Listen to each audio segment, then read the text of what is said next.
पढ़िबा जहाँ our headmaster पढ़िबा अर्थात आम प्रधान शिक्षक। एही वीडियो रे आपण माने केमिति इंग्लिश पढ़ी परिबे आउ इंग्लिश टू ओडिया मीनिंग केमिति बुझिबा ताहा सहज उपाय रे बुझा जिवो आउ डिफिकल्ट वर्ड गुडिक मध्य ताहार किपरि ओडिया रे मीनिंगफुल ताहा मध्य एठे वर्णन करा जिवो। सेथिमे वीडियोटी को आरंभ शेष को देखिबा को अनुरोध। चलंतु स्टार्ट करिबा। I am a student of Sukleswar High School. Our school is a big one. It is run by a well-known headmaster. The name of our headmaster is Sri Rajkishore Mishra. He is 50 years old. He is a trained graduate. I am a student of Sukleswar High School. अर्थात मु Shukleshwar high school रे मु पाठ पढ़े अर्थात student अर्थात छात्र छात्री आमर हाईस्कूल नाम हूँ कौन शुक्लेश्वर हाईस्कूल। मु जड़े छात्र अटे शुक्लेश्वर हाईस्कूल मु जड़े छात्र अटे मुझे पाठ पढ़े मत। Our school is a big one.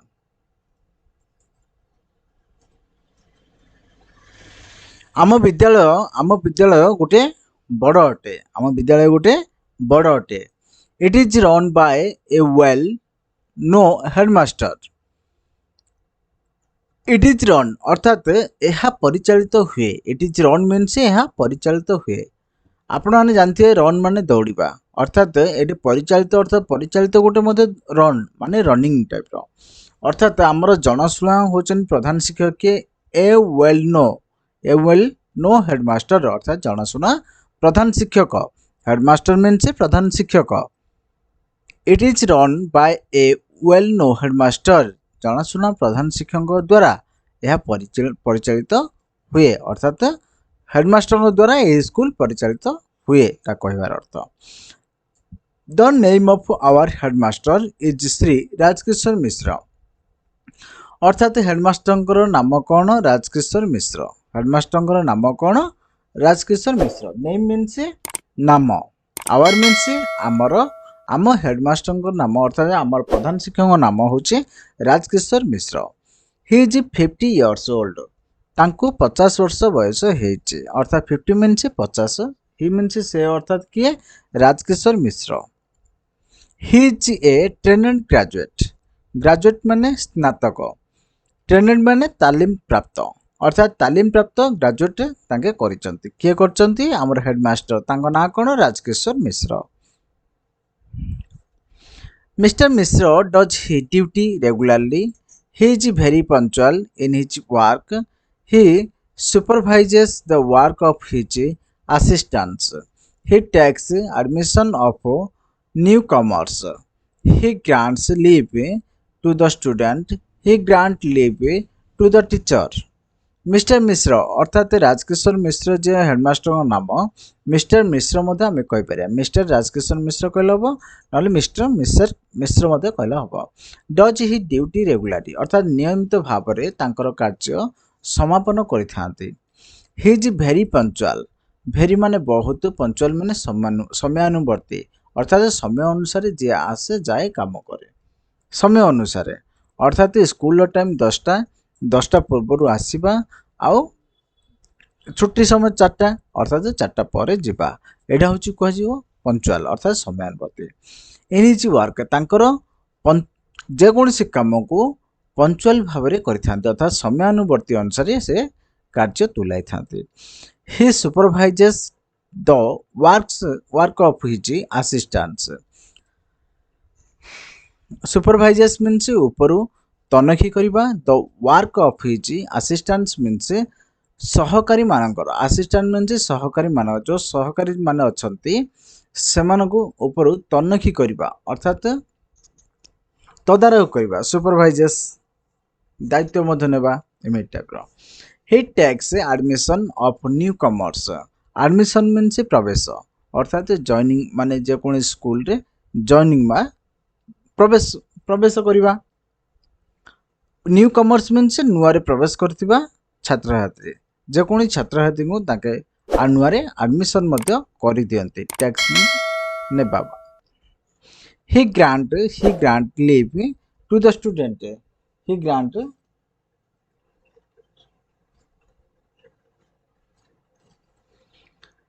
he grant leave to the student।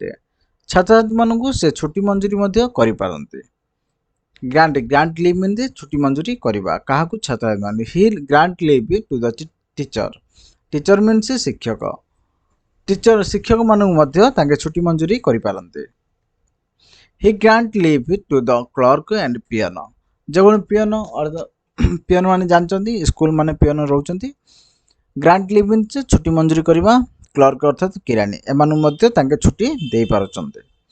Hi grant promotion to the student. ଅର୍ଥାତ୍ ହେଡମାଷ୍ଟର ଆମର କ'ଣ କରନ୍ତି ଗ୍ରାଣ୍ଡ ପ୍ରମୋସନ ଅର୍ଥାତ୍ ଉତ୍ତୀର୍ଣ୍ଣ ମଞ୍ଜୁର ମଧ୍ୟ କରିପାରନ୍ତି ଛାତ୍ରଛାତ୍ରୀମାନଙ୍କୁ। ଅର୍ଥାତ୍ 6 କ୍ଲାସ୍ ପାଠ ପଢ଼ିଥିଲେ ଅର୍ଥାତ୍ 7 କ୍ଲାସ୍କୁ ଯିବା, 7 କ୍ଲାସ୍ ପାଠ ଯିଏ ପଢ଼ିଥିବ 8 କ୍ଲାସ୍କୁ, 8 କ୍ଲାସ୍ ଯେଉଁମାନେ ନବମ, 9 କ୍ଲାସ୍କୁ ଯେଉଁମାନେ 10, ଏମିତି ଟାଇପ୍ର ପ୍ରମୋସନ ଗ୍ରାଣ୍ଡ ପ୍ରମୋସନ ମଧ୍ୟ କରିଥାନ୍ତି କିଏ ଆମର headmaster. He sends of candidates for the HSG examination.